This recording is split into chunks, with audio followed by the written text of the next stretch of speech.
All right, good morning, everyone. I'm Adam Fivenson from the International Forum for Democratic Studies at the National Endowment for Democracy. Thank you so much for joining us today for the launch of our new report, Stronger Together: Coalitions as a Catalyst for Information Integrity. We've got a really interesting conversation lined up for today with two world-class experts on such coalitions. But first, we're going to kick off the discussion with a few words from the president of the endowment, Damon Wilson. Damon, please. Adam, thanks so much. It's a real pleasure to be with everybody today, and thank you for joining us so that we can spotlight this work of the International Forum for Democratic Studies and the launch of this important new report. Just to help you understand what we're talking about, before you hear more from our guests, consider the backdrop of Taiwan's heated elections last year. One of the coalitions, what we'll be talking about today, identified a malign actor that was attempting to exploit cultural tensions and start protests targeting Indian migrant workers in Taiwan with polarizing anti-Indian rhetoric. And so you can imagine where this could have gone. With two of Asia's most prominent democracies in a food fight, who would benefit from that? But an information integrity coalition was able to catch this campaign before it broke out of echo chambers in either Taiwan or India and quickly spread awareness about it within Taiwan, while a media partner issued a pre-bunk to make the Indian public aware of the campaign. And you'll see some more examples like this I suspect that Tim Niven can share. So the context of this is, of course, that democracy is under threat globally. Authoritarian powers, including China and Russia, they're adapting their efforts to manipulate the information space, to undermine democratic voices and stoke tension in an information environment that's becoming more fragmented, more complex, and more competitive. So how are democracies responding? Today's conversation is about the importance of what we're calling information integrity coalitions. And the work highlights information integrity coalitions as critical trends in countering the continued spread of authoritarian information manipulation. And these coalitions represent a strategic step away from reactive whack-a-mole efforts that are always one step behind, reacting toward a more proactive approach that helps democracies better compete with authoritarian perspectives and to drive more democratic outcomes. And NED and its core institutes, they're not simply distant observers of these trends. We back independent media to foster a healthy information ecosystem and to support a broad array of actors, narrative researchers, strategic communications, media outlets, fact checkers, to act and operate in coalitions as they identify and respond to authoritarian information manipulation. And so today's conversation will feature two civil society voices.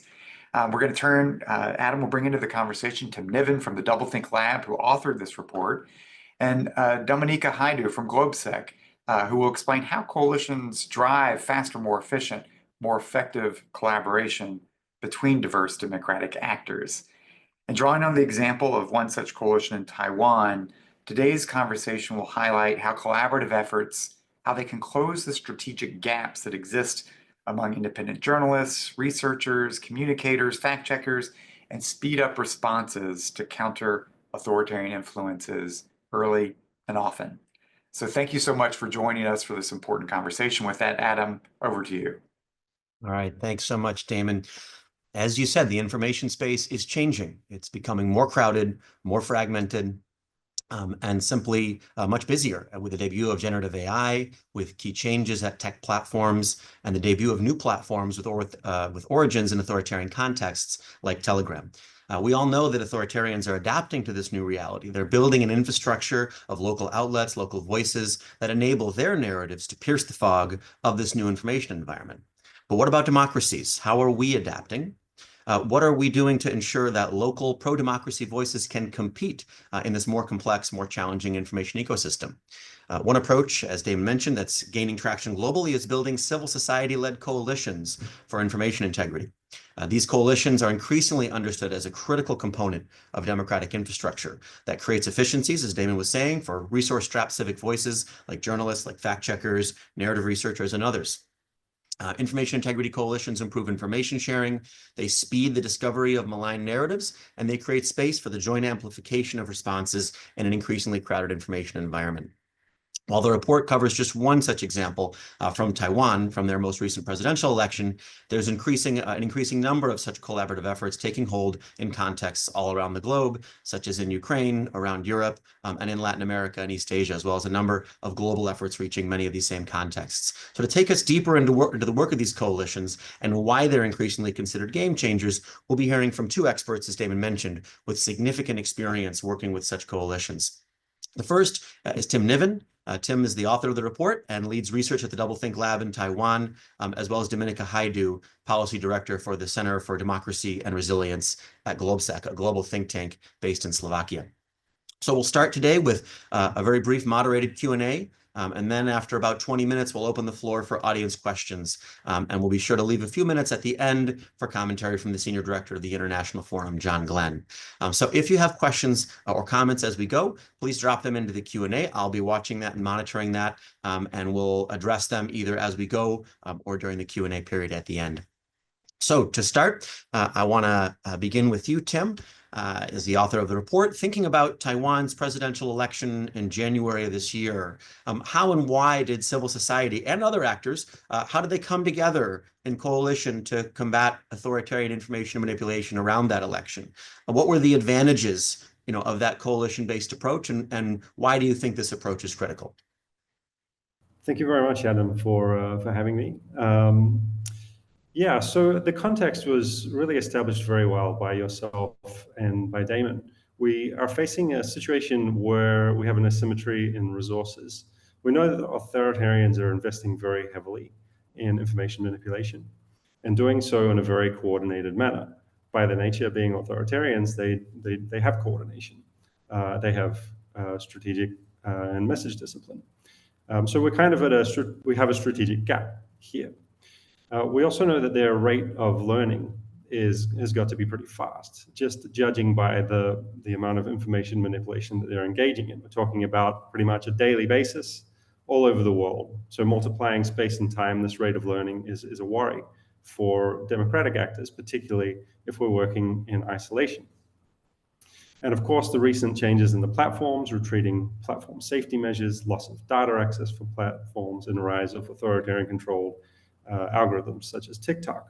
Potentially generative AI here, but we also think that generative AI could be a net benefit to defenders. So I think the jury's out on the generative AI one, but it's certainly a concern that needs to be addressed. So in general, what we're suggesting here is that coalition building is a necessary part of meeting this challenge. Now, why do we say that?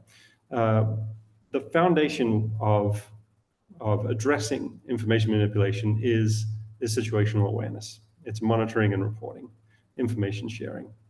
So this is something that we need to be doing.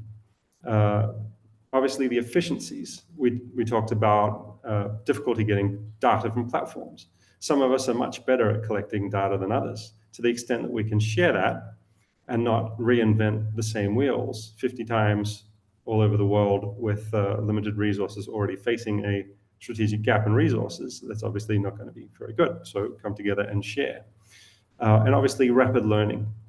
We know from talking to colleagues in Kenya, in the Philippines, that we in Taiwan, we can and we must learn from the strategies that they're coming up with for doing things like getting fact checks in front of the audiences that actually need to see them, using networks of content creators to break out of echo chambers, etc.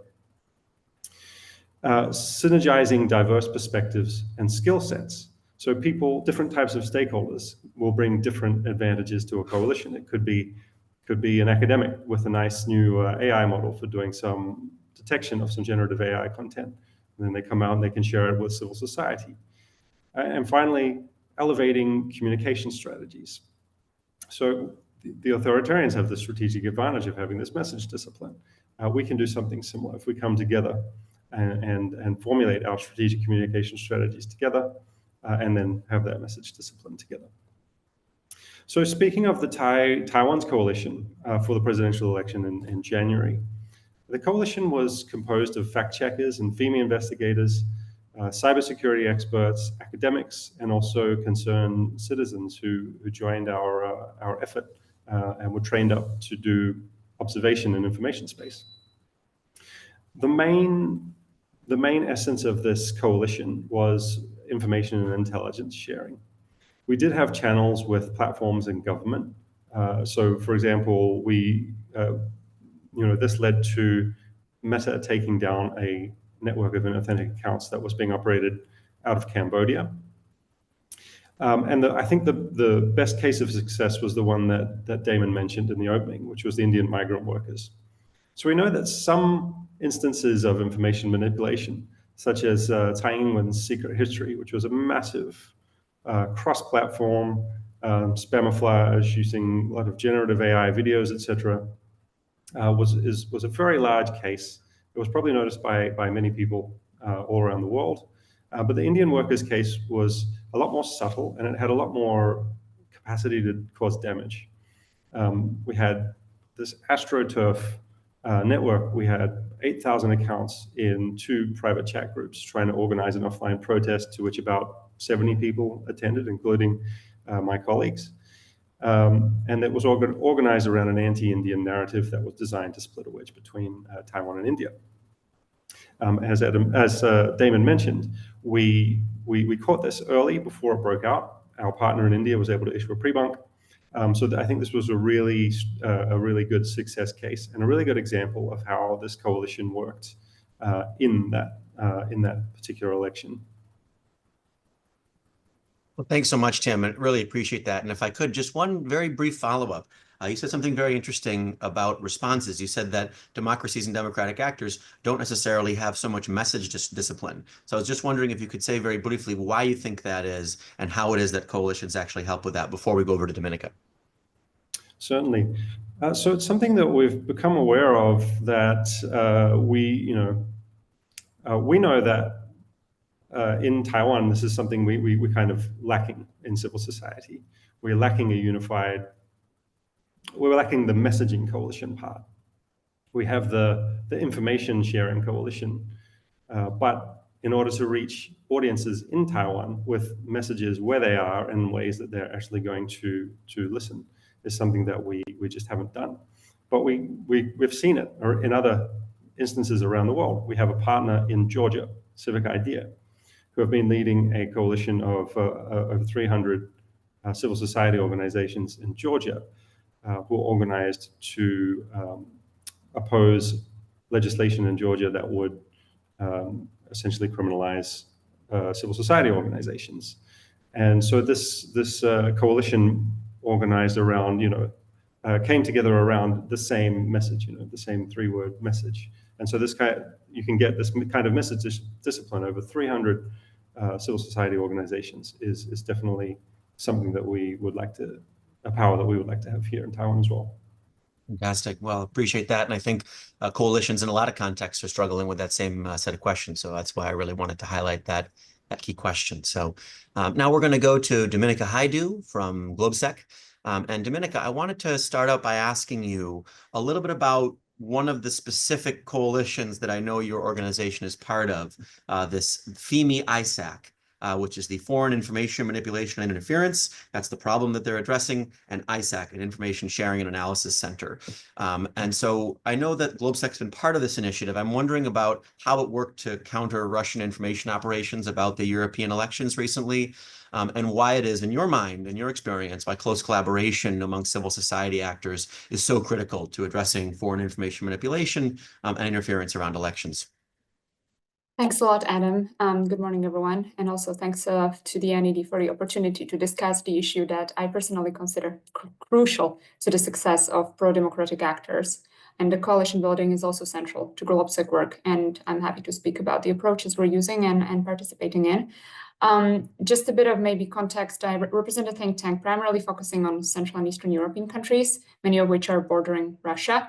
So we have been focusing primarily on the Kremlin-led information operations, foreign malign influence, which has begun intensifying already during the invasion of Ukraine in 2014. And since then, of course, we have witnessed sharp increase also with the full-scale invasion in 2022 and with the involvement of other players, including China or Iran. And then we soon realized that these challenges are cross-border in nature, with recurring narratives, tactics, techniques, ignoring national borders, despite the fact that Europe is made of many smaller countries with unique languages. And then in response, we began forming these like-minded organizations. And since then, this collaborative mindset is luckily, I would say, much more spread across all parts of Europe. And one of, I think, most of these significant initiatives, as Adam mentioned, is the FIMI Isaac, which we joined last year. And it is a coalition of civil society organizations across Europe and also slowly beyond, focused on monitoring, analyzing, and countering foreign malign influence.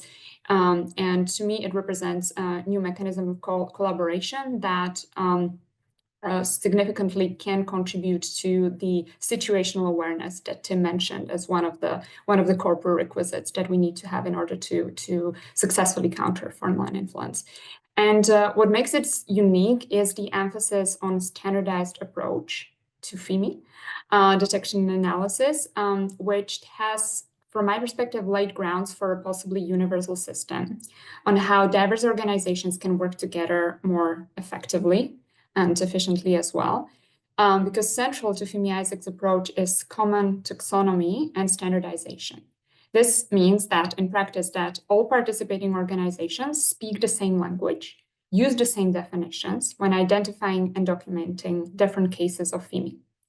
And we do that by employing shared tools such as the STIX tool, which is a structured threat information expression, which allows for structured data sharing. Or we are adopting the so-called disarm framework, which might be more familiar to also the attendees of the event, which helps categorize and analyze the behavioral aspect of foreign malign influence. So focusing on tactics, techniques, and procedures, or TTPs as we call them. And by organizing these insights in the same way, it enables a much clearer view of FIMI trends and tactics, also across borders. And it turns these previously fragmented observations into a much more coherent picture. And it also helps ensure that these FIMI patterns are documented more thoroughly, and it makes it possible to track changes and identify also new trends and respond more effectively to the tactics as they evolve in time. And an example of such collaborative approach is it's a report that it has developed following the European parliamentary elections. And it is a 19 pages report, including the title page and contents, documenting 19 case studies of FIMI identified by member organizations across the whole Europe. And it helps highlight the most recurrent narratives, such as the anti-immigration narratives, anti-democratic narratives, and messaging, the narratives undermining electoral integrity, and categorize these case studies according to these specific TTPs in content production, but also content dissemination and others. And it showed that AI-generated content was used several times. So was the cloning and impersonation from the side of the Kremlin-aligned actors. And this is particularly important for two reasons. Generally, policymakers, decision makers, but also all of us would not have time to read 19 reports of case studies on prior to the EU elections of mostly Kremlin-led FIMI. And even if you did, you would not be technically able to remember all the aspects to assess similarities, identify common patterns of behavior. But if we use standardized formats and reporting about FIMI, what we are able to do is to take all these reports, put them into one system where we will be able to identify these patterns, these changes, and these trends, and also see similarities and better identify coordinated campaigns. And we are also able to digest every case study, every campaign into very short paragraph that is in a standardized format, and it will enable us to get a much better situational awareness about what's going on.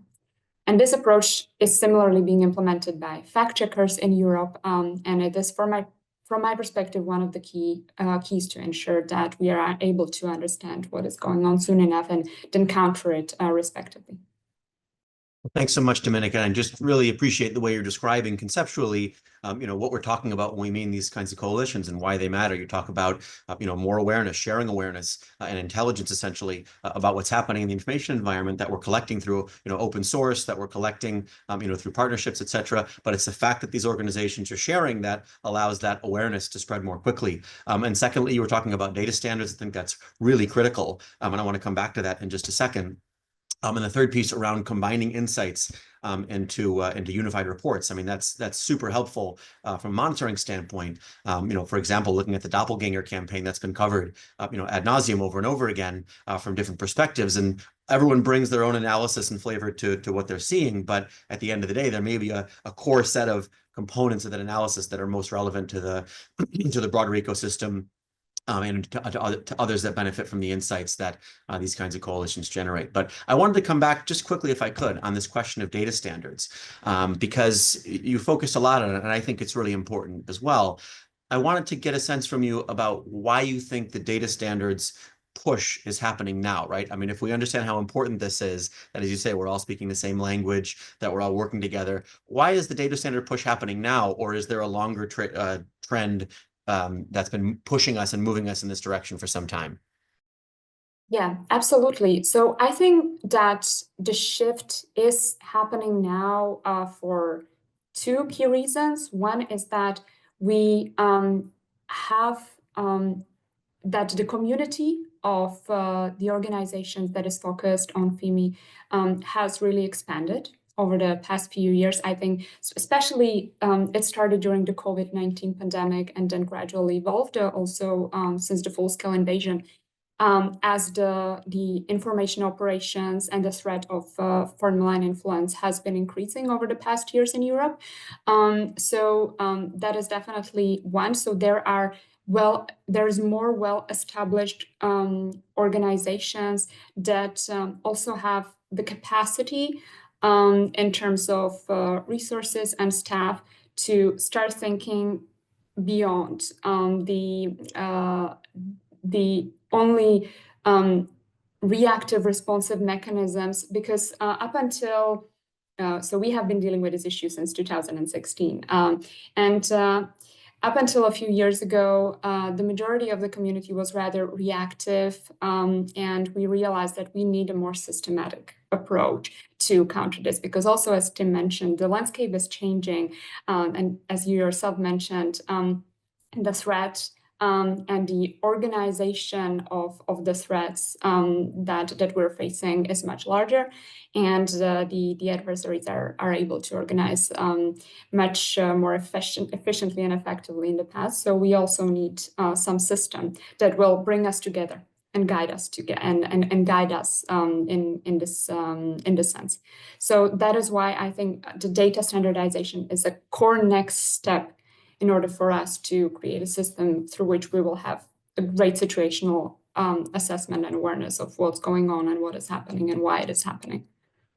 Yeah, appreciate that. Really appreciate that. And we'll come back to that theme in just a moment here. But I wanted to expand a little bit on this theme of coalitions, and especially regional coalitions, like the FIMI ISAC, or at least coalitions that spread across regions and across countries. And Tim, I know that beyond the national level coalition that you describe in the report in some detail, that Doublethink Lab is spearheading the development of a regional information integrity coalition around East Asia. So I was wondering if you wouldn't mind just sharing a few words about that, what it looks like, why it's important, why now, and how you're sort of guiding its development. Yes, thank you, Adam. We have a project funded by the European Union to do something quite similar to the FIMI ISAC in the Indo-Pacific region. So we've been trying to put together FIMI investigators. Currently, we have close to 20 across 12 countries in the Indo-Pacific. Very much a work in progress. This is probably something we're going to talk about in a minute, which is challenges and barriers to coalition building, is something that we're becoming acutely aware of some of the key issues here. But the general idea is very much similar, as Dominica was describing. We are using the FIMI framework, and we are using the common data standards that were just mentioned, the disarm framework, under absolutely the same reasoning. And we view this as obviously essential for the same reasons, but we view the FEMI framework and the disarm framework as the front runners here, a good bet. So if you want to get into this area, if you're already into this area, this is something that you can get behind because many people are. It's leading the race. Fantastic. Thank you so much, Tim. And I want to remind folks who are in the audience today that we do have a live Q&A. So please do take advantage of that. I see Susan Abbott has already dropped in a couple questions that I'm going to come back to in just a moment, some really good ones. But just for Dominica and for Tim, maybe Dominica first, I wanted to ask, what are the principles that should guide the formulation of effective coalitions? And why is this so hard to do well? Thanks for that question. I think that, first of all, we should stop or do everything possible to stop this competition mindset that is still entrenched very much among the NGOs, which is natural also as the insecurities grow in the geopolitical area, so does the insecurities within organizations grow. But from my perspective, there would be enough funding if we all stop duplicating, if we stop doing the same things, and if we coordinated better and streamlined our activities in a way that they would be more impactful. And from my perspective, this is also what donors are looking for at the end. That's the first condition. Second, from my perspective, it's to get rid of the top-down approach. So if one actor comes and claims that they would save the issue or the country or the community, it usually does not have a clear impact, or it does not create a lasting coalition. So there needs to be a buy-in, either a bottom-up approach, or you need to get a buy-in from several key actors that represent different communities or different sectors that you have on board, and who also are embodying the concept of the given coalition. And then there needs to be also something selfish, I would say, in that given coalition. So there needs to be a clear advantage for everyone. Either that's financial advantage or the advantage in information sharing. So that needs to be sometimes only communicated clearly, because obviously we don't have time to just go and meet with others and discuss the issues that are so pressing. So there needs to, and people often need to decide which coalitions also to join, because there are many attempts at different times to form such coalitions across different sectors. So yeah, that I think would be the three key factors that I would highlight. And just to zoom in a little bit, and then we'll go to you, Tim. This is interesting. You were saying that the composition of the coalition is really critical. And if we look at examples from the Philippines, for example, where the coalitions in their last two elections that were focused on information integrity brought in the legal community because they were concerned about attacks on journalists from the government. In another context, in Brazil, in their 2020 election, they brought in quite a lot of the environmental protection community because a key theme in their context was attacks on the Amazon rainforest. And so it's interesting seeing different coalitions in different contexts spring up and be composed in slightly different ways, but at the end of the day, with this similar focus on information integrity and on truth in the information environment, and countering foreign line authoritarian influence, of course. With that, let's go to Tim Niven. Same question. What are the principles that should guide the formation of these coalitions, and why is it hard to do well? Yeah, absolutely. I don't have a great deal to add to Dominica's answer. Definitely a +1 for non-competition. We know that we're really not going to do great work on our own, and we really rely on our networks, our excellent collaborators, and the people that help us do better work. We need to fully embrace this. Everyone needs to fully embrace this. Following from the point of communicating the benefits of participation in coalitions is the need for a really clear strategic vision around this, and for need for that to be communicated really well. And in one sense, we see this report as a step towards that. we're trying to argue this case more, trying to convince people, because we do know that participation in coalitions is a cost. It's often not part of the work that you're getting paid for. I think we all have this experience where a collaboration with somebody that should happen. It's a to-do item, but it just gets pushed down your priority list because the other stuff that you're getting paid to do continues to push it down. So how do we solve this kind of a problem? Well, of course, this idea of offering some kind of benefit, be that the benefits of participating in the coalition, and having that communicated clearly, hopefully can do something to push that item up the priority list a little bit. I'd like to say a little bit about our case in Taiwan as well. So we were very privileged to have our colleague Ben Graham-Jones visit Taiwan and do a lot of stakeholder engagement, because we're often asked in Taiwan, what is it about Taiwan civil society that does well for countering information manipulation? And we came out with the Taiwan Power Model. And so power is an acronym. So P is being purpose-driven. Very, very easy for the case of Taiwan. We have this existential threat. The sense of purpose is very strong across civil society. It's organic. So again, this is the idea of not being top-down. And it is going to, of course, be evolving with the times, and it's going to be remit-bound, so that there's not so much duplication. Yep, I'll leave it there. All right. Thanks so much, Tim. I really appreciate your thinking on that. And I know you're deeply engaged with lots of different actors in the Taiwan context as you're building this this regional coalition, and can, of course, continue doing the work you're doing within Taiwan. So I have a couple of other questions, but let me save those because I see we've got some points rolling in here in the Q&A. So let's turn to the Q&A. And I mentioned earlier Susan Abbott's question around data standards, and she says that she'd be keen to learn more about what types, I think what she means is what types of data standards we're talking about, and if there's some examples. So I don't know if either one of you would prefer to start on this. I know that there are a number of them, from Oasis Sticks to Disarm, as Dominica mentioned, but would either of you like to take this one? Yeah, I'm happy to start. Yeah, so as you have already also outlined, Adam, there are different approaches to the standardization.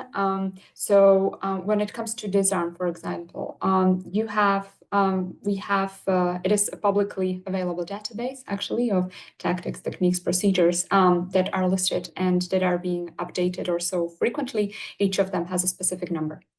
And so while you are documenting a specific incident of FIMI incident, how it works is that you go through these techniques and procedures, and you are highlighting the ones that you are observing. So at the end of the analysis, you are able to digest a specific set of TTPs that are being utilized in that given case study or incident, and then you are able to, and then you have the data that is shareable and comparable also with other research outputs that are being produced by other organizations. It is also about just using the same terminology. So you have definitions such as an incident, you have terminology as TTPs, so that when you are using these very specific terms, you are then able to we are developing a system into it will be your text and your speech will be recognizable, and it will be able to actually digest the key data that is within your reporting into one system, and you will be able to compare it and work with it further in long term. Tim, anything to add on data standards? I just typed an answer which had a link to the Disarm framework, which is you can kind of see all the tactics, techniques, and procedures there. It can be a little bit overwhelming at first, but you do get used to it after using it for a while. Gotcha. And folks can access that if you go to the Q&A tab under answered. It's http disarmframework.herokuapp.com. Just wanted to read that out in case folks don't have access to that. Well, let's keep going here with the questions we got. Susan, you also asked if there was a mapping of current coalitions and networks. I'm not aware of a global one. There was one that Katie Harbath did with her Anchor Change consultancy recently that looked at some of the fact-checking coalitions from essentially 2017 to about 2020. But I'm not aware of a larger scale mapping, so maybe that's something we all have to get together and put together. Eric, you asked if the FEMI ISAC is working on PRC incidents. As I understand it, they're not yet at the moment. And then Kevin Shives asked about something that Tim had mentioned. He said that there are challenges in working outside of settings like Taiwan that have deep civic architecture and lots of collaborative relationships with, for example, government agencies.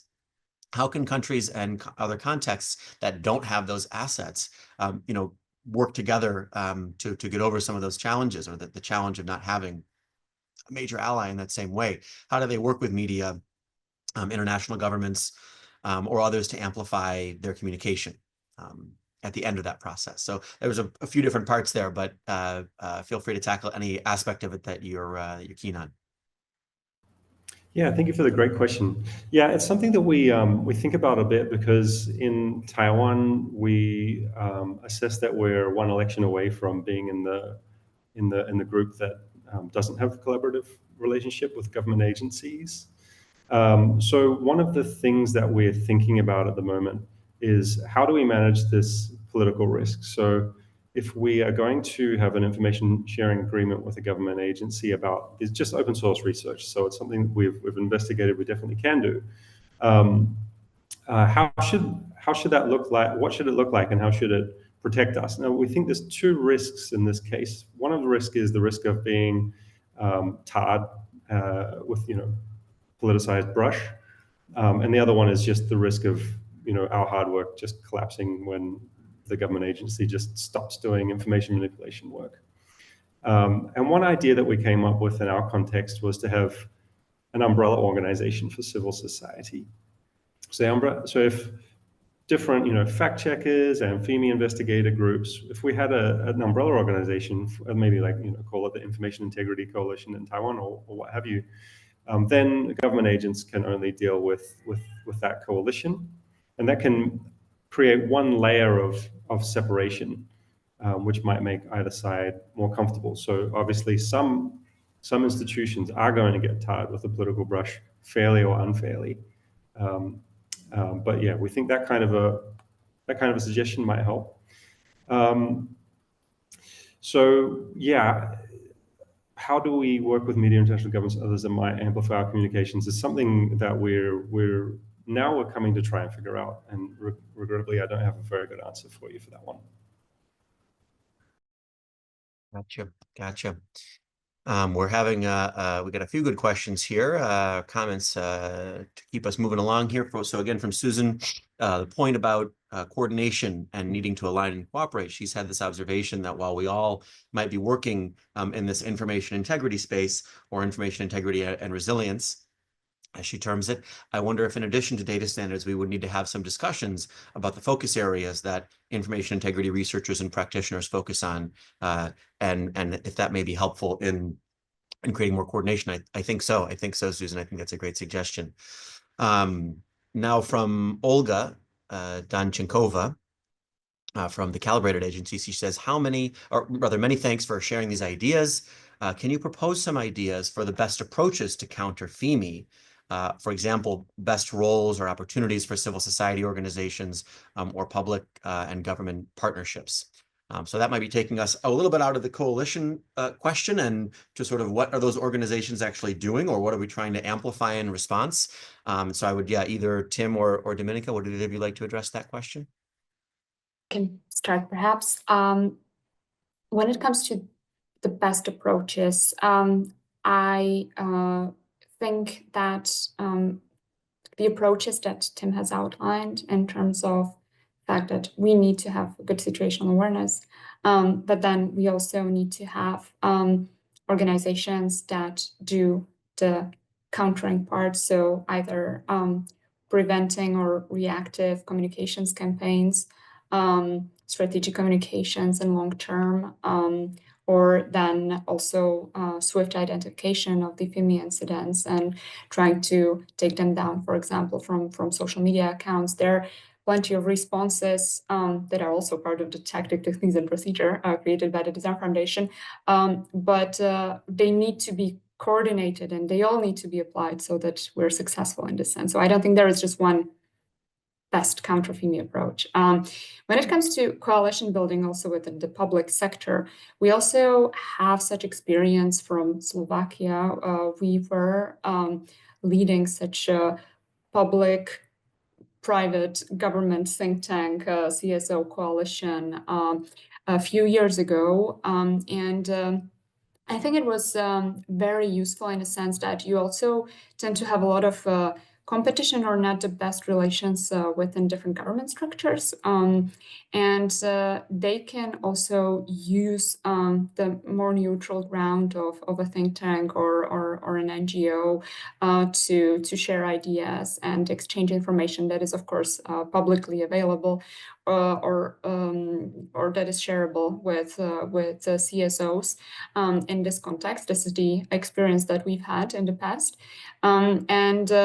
We were also able to actually develop common messaging and not communication campaign, but at least a common messaging for certain, for example, historical anniversaries, as we've had a 1968 invasion of Czechoslovakia, of the Warsaw Pact troops anniversary, and we try to coordinate the messaging that would draw similarities to the invasion of Ukraine, and through that also try to support to enhance the support for Ukraine in the country. So I do think that in different settings there are also public and CSO government partnerships that can be created, but of course that always depends on the level of democracy and the inclusiveness of the given democracy. Anything to add, Tim? Yeah, I'll add one thing. And kind of connecting to Kevin's question as well, and also what Dominika just said. Different contexts are going to be different, obviously. Something I've heard, generally speaking, is that government shouldn't be doing fact-checking per se. To not be out there trying to tell people what's true and what's false is maybe not so good for a government to be doing. So something we feel very strongly in Taiwan is that civil society should be leading quite a lot of things, and certainly we want to explore more of civil society leading and communicating about things as well. So we think this would be a good move for Taiwan. But that's because we have polling showing that civil society is among the top 3 most trusted institutions in Taiwan, whereas the political parties, mainstream media, and legislative yuan are the bottom 3 in trusted institutions in Taiwan. So it suggests that in our context, more civil society should be doing more, particularly on the communications side, is what we think. That's fantastic and so interesting, Tim, especially in the context where, generally speaking, you've had a collaborative government. In particular, the Ministry of Digital Initiatives under Audrey Tang's leadership, I know, was very eager to pull civil society into such efforts. So, really appreciate your commentary there.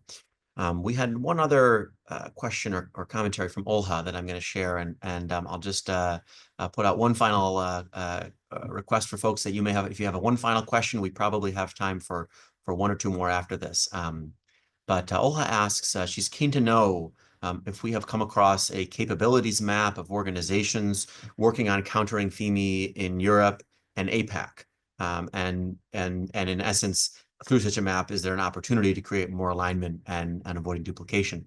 I'm not aware of it myself, but to me, the question hints at this broader need that we have for more collaboration and frankly more awareness about that collaboration, because that helps to draw others into these efforts. But let me reflect that as well to the two speakers here, to Tim and Dominica, if you have any thoughts on that piece of it. Yeah, I do agree that there needs to be also more awareness of the capabilities of different organizations, and we often see that we are not aware of different activities that very important actors are doing. At the same time, there is a risk in having a database of CSOs that including their capabilities, because to me it creates quite a security risk, given the developments on the both in Europe and also on other continents, where we are seeing researchers and NGOs that are dealing with these issues targeted also by the governments themselves. So there is, I see this as a clear security risk. So I would not advise to create such a publicly available mapping. Tim, any thoughts? I would absolutely agree with Dominica in this one. In our context, we deal with a lot of very serious security concerns for partners. But in general, yeah, absolutely. I think to the extent, I think there's work to be done to do more planning around how coalition building can be advanced. I also think our experience running our project in the Indo-Pacific is that there's actually quite we lack capacity. We really need more capacity. We actually don't have a situation in the Indo-Pacific where we have too many people doing the same thing when it comes to FEMI research. A little bit the opposite. So what part of our work in the Indo-Pacific has been trying to build that capacity. Yeah, gotcha. Well, I want to come back to a question that came up quite early, at least for me, in this process. And I want to get your thoughts on what success means for these kinds of coalitions, what it looks like in context. Obviously, in the information environment, there's a lot of debates about what we mean when we say success. And I want to get your thoughts on what that looks like for the kinds of coalitions that you're a part of. What gives you a sense that you're having impact and that your work is impactful? So thanks a lot for that. I think it's a very important question. From my perspective, it of course depends on the purpose of the coalition, and it is very important for these coalitions to actually establish already some metrics for success from the very beginning, or a clear vision on what they want to achieve, because it also then contributes to the motivation of the members, naturally. From my perspective, this can be joint campaigns. This can be just growth of the network and its sustainability beyond, I don't know, some potentially seed funding that is being donated to the given coalition, if there is any. Or again, if there also, why is it also, I think, difficult to map these coalitions is because in some contexts, it is okay to have a event-specific coalition created prior to specific elections that is created, I don't know, a year ahead of the election and lasts until the day of election, and then there might be no need for it anymore. There were also quite successful examples of such coalitions prior to the elections in Poland, for example. And in this sense, you have specific goals towards these elections, right? So it is quite difficult to have established or set metrics for each of the coalitions, but I think that there might be some areas of the metrics that we can implement to those different types of coalitions that are being created. I hope that makes sense. Of course, absolutely. And Tim, how about you? What does success look like for you? Yeah, it's a really challenging question. I think there are definitely tangible, objective measures that make good sense and are useful. Things like, back to our coalition, we've got this Indian migrant workers campaign. We caught it early. We've got a pre-bunk. How many cases do you catch early? How many cases do you miss and not catch early? Does make sense to track them.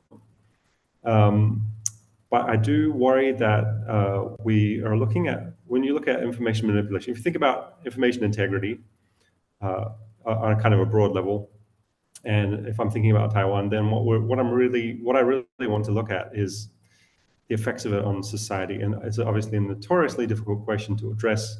But one of the things that we've started to do is to poll people in Taiwan on their belief in the narratives that the CCP is pushing on Taiwan. This is a kind of the high level thing that we really care about. And I'll give you one example, which would be for the election in January, we asked we did a representative poll of Taiwan's voters, and we asked, did you change your vote? If so, who did you change to, and what was your main reason for changing your vote? And for people that changed their vote and did not vote for the government, the number one reason by far and away was a conspiracy theory about vaccines. That's a pretty big fail for us, really, as an information integrity coalition. And that's the kind of thing that we do really care about. Yeah, absolutely. And it's a fascinating case study alongside a few of the others that you mentioned from the election time. So really appreciate your help and others in Taiwan that are doing this work and helping us elevate this conversation about the importance of collaboration and, as you say, what success looks like. I want to potentially close this up here with a question on terminology.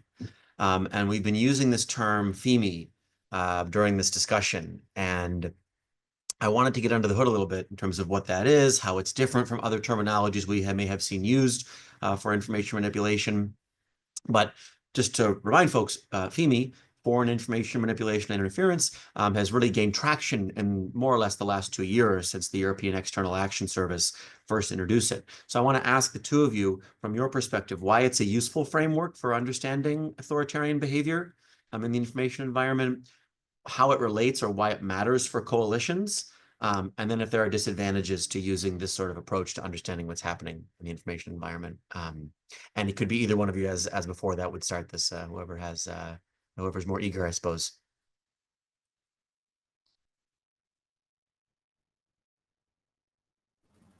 Tim. Okay, I can do it. Thank you. Yeah, so I think the nicest invention of this framework is the idea of focusing on behaviors and actors and not on content. And now this is a device is really useful for dealing with situations where people have different political opinions, which is the situation we all operate in, basically. So this is a really strong advantage of the FEMI framework. And again, it's everything that Dominica was highlighting. It's having an objective approach to analyzing, documenting, sharing information through the disarm framework, through sticks, that really is worth, it is needed for coalitions. And because it is the front runner, definitely think it's worth jumping on board. Oh, last one, challenges. The F in foreign information manipulation interference is something we often struggle with our partners in the Indo-Pacific because I think, as we all know, information manipulation is always going to be an entanglement of foreign and domestic. So, if you want to draw a line really sharply on saying we're only touching the foreign, then you can't. But I don't think you necessarily have to do that. But it is just one slightly tricky conceptual thing with the framework. Appreciate that, Tim. And Dominica, let's go for you. Absolutely. I 100% agree with what Tim has already said. And FEMI, from the perspective of the foreign, is also very useful to the European and government context because it allows them to focus only on the foreign information manipulation interference without touching anything anything domestic, which can be very politically sensitive. So this is useful in this approach. Additional challenge that this poses is that it is focused solely on information manipulation interference, right? And as we know, foreign malign influence is much broader. It includes sabotage, recruiting extremist parties. It includes cyber attacks. So it only provides an insight into one specific area of foreign malign influence, we also require an approach which would be monitoring the broader area of hybrid tactics that foreign malign actors are using to undermine our societies and democracies in a more systematic way, because oftentimes these hybrid attacks are also exercised in a coordinated manner. So there might be cyber attacks together with information operations, together with sabotage attacks, etc. I was going to ask you what you meant by hybrid, but I think you've just defined it very effectively there. Well, I want to thank Tim and Dominika for their commentary and for their participation in this discussion about a really critical component of the democratic response to authoritarians and their manipulation of the information environment. To close us out with a few thoughts, I wanted to turn to John Glenn, the Senior Director of the International Forum. Please, John. Adam, thank you so much. I want to really just add my appreciation to everybody who's been in this conversation. I want to thank Dominika and Tim. You and the work that your organizations do are so important and are really at the cutting edge. And I want to express my appreciation to my colleague Adam for his work in helping bring this together. I think this new report authored by Tim builds on some really exciting work that we've done in the past, looking at lessons from Ukraine, looking at efforts of authoritarian information spreading in Latin America. And it's really powerful, growing into a very powerful body of work on these issues. Three things maybe I can just to situate, and then some thank yous. I think part of what's so powerful about this conversation is the way that each of you sought to really situate what we're seeing today within the broader context of this evolving challenge and the learning that we have from within it. I'd go as far as to say that this is learning that we've had over the past decade, since Russia's annexation of Crimea in 2014, where we saw in some ways the early pioneering efforts of this kind of information campaigns and these challenges. And it's really the critical part of understanding how our thinking has evolved from thinking about initially this in terms of sort of a fact-checking response, responding to lies with truth, to a shift away towards this different kinds of concepts of dismiss and malinformation, but that led us kind of into a focus on motivations of different actors. And I think what we just heard, especially in this last section with Tim and Dominika, was this discussion about the value of shifting towards thinking towards an infrastructure of information manipulation, that's really where we are today. Now, this has been especially powerful for me as we think about this year of elections. And I think we start with the lessons from Taiwan in January that are so powerful. And I think that there's so much to learn there, and the response really stands out, and the kind of rather than a piecemeal approach focusing on media literacy or fact-checking, it was really about thinking about how all those elements could come together. And I think that was especially powerful. And I was really grateful to this conversation for both identifying that Taiwan's response stands out in part because of how remarkably strong the sense of purpose is, because of the organic nature of this, the sort of not top-down, the bottom-up nature of it, and how in an era of polarization and democratic backsliding, those conditions may not be found everywhere. But as I heard from each of you talking about what we could see how this played out in the Philippines or in Kenya, different kinds of groups, different relevant actors, and highlighting these principles that if we're going to deal with the scale and the scope of this challenge, information integrity coalitions are going to be key.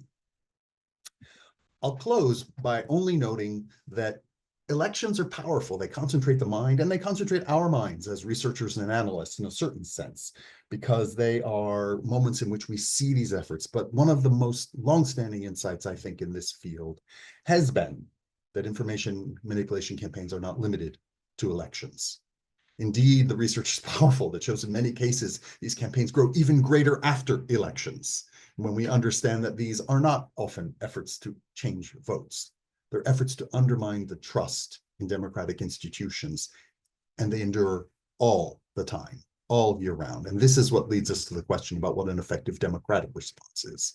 And I'm really grateful to each of you for sort of bringing around these issues as we think forward and try to learn from each other. And in particular, highlight the really powerful role that civil society plays in these. This isn't just a government's response. And it's not just one element of society, but it's about thinking about how we build these coalitions. So for all of that, I thank you very much.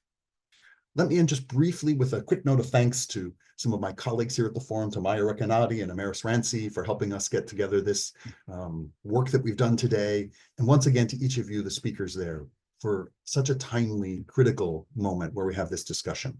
When I wrap up here, I just want to highlight, you may see a QR code that would send you to this report. I would urge you to go there, especially perhaps if you're not watching this live, but you're watching it later, and you may or may not have seen the invitation. Please come to our website, ned.org, and find the report. I think you'll find it a rich and powerful contribution to our thinking on this evolving challenge. With that, I thank you all. I wish you a great day. And I look forward to continuing this conversation with you and with all of you following along online. Thank you. Thanks very much, John. Thanks to you all. Please, as John said, check out the report on the website, and we'll look for you at the next International Forum launch event. Thanks so much.